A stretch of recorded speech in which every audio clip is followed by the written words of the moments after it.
Kita ke informasi berikutnya, 1 tahun kasus pembunuhan ibu dan anak di Subang, Jawa Barat berlalu.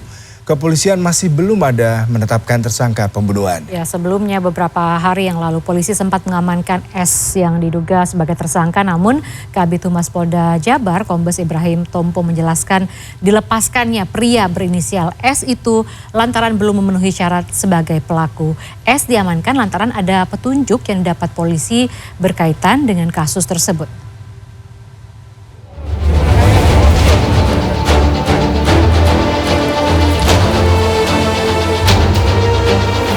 Beginilah kondisi rumah setelah 1 tahun berlalu pembunuhan yang terjadi di Desa Jalan Cagak, Kabupaten Subang, Jawa Barat.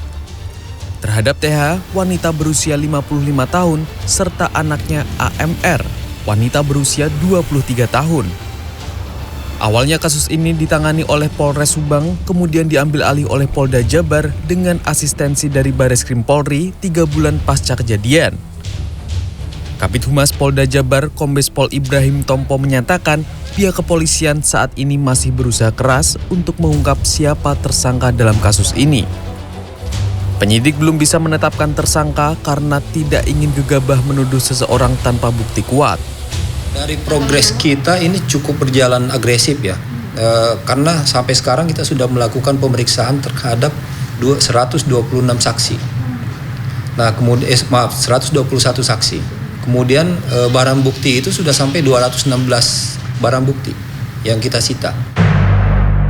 Pada 2 Agustus lalu sempat terdengar kabar petugas gabungan Polda Jawa Barat, Polres Subang, serta Polda Metro Jaya berhasil mengamankan seorang pria S di kawasan Pelabuhan Muara Angke, Jakarta Utara. S diamankan usai sebelumnya petugas mendapatkan informasi terkait S yang saat itu menumpang sebuah kapal akan berlabuh di Pelabuhan Muara Angke, Jakarta Utara dari Kalimantan. Kabid Humas Polda Jabar, Kombes Ibrahim Tompo menjelaskan dilepaskannya pria berinisial S itu lantaran belum memenuhi syarat sebagai pelaku. Menurut Ibrahim, S diamankan lantaran ada petunjuk yang didapat polisi berkaitan kasus tersebut. Kriminolog dari Universitas Indonesia, Adrianus Meliala, melihat ada 3 hal yang membuat kasus ini seolah terhenti dan belum bisa menemukan titik terang. Pertama, adalah soal tidak rapinya penanganan tempat kejadian perkara atau TKP saat pertama kali proses pemeriksaan dilakukan oleh Polres Subang. Faktor kedua adalah banyaknya versi cerita dari setiap saksi yang diperiksa oleh pihak kepolisian. Sementara faktor ketiga adalah adanya keengganan beberapa pihak di kalangan kepolisian untuk menggunakan data DNA sebagai metode dalam mengungkap kasus. Padahal dengan rentan waktu yang sudah terlalu lama dari kejadian, data DNA bisa menjadi bukti yang bertahan lama selain data digital. Dari berbagai alat tes yang mengarah pada terdapatnya bukti-bukti forensik itu, ada 2 sebetulnya yang tak lekang oleh waktu, yakni digital forensik dan DNA forensik. Dengan tekanan kuat dari publik, maka semestinya penyidik akan bekerja lebih baik untuk segera mengungkapkan kasus ini. Sementara pada 17 Agustus kemarin, polisi Polda Jawa Barat dan Polres Subang melepas garis polisi di rumah TKP pembunuhan ibu dan anak di Kampung Cisoit, Jalan Cagak, Subang, Rabu sore. Selain itu, polisi juga menyerahkan kunci rumah kepada Yosep sebagai tanda rumah tersebut sudah bisa kembali dihuni. Meski demikian, jika diperlukan, polisi bisa kembali menggunakan rumah untuk penyelidikan.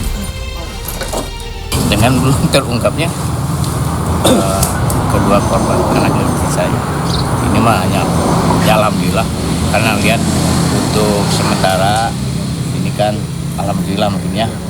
Saya itu sebetulnya suka lewat melalui jalan ini, kalau lihat ini kayak hutan belantara. Seperti diketahui, peristiwa pembunuhan ibu dan anak T dan AMR terjadi pada 18 Agustus 2021 lalu. Mayat kedua korban ditemukan di dalam mobil yang terparkir di garasi rumah di Kampung Cisoit, Jalan Cagak, Subang, Jawa Barat. Tim Liputan CNN Indonesia.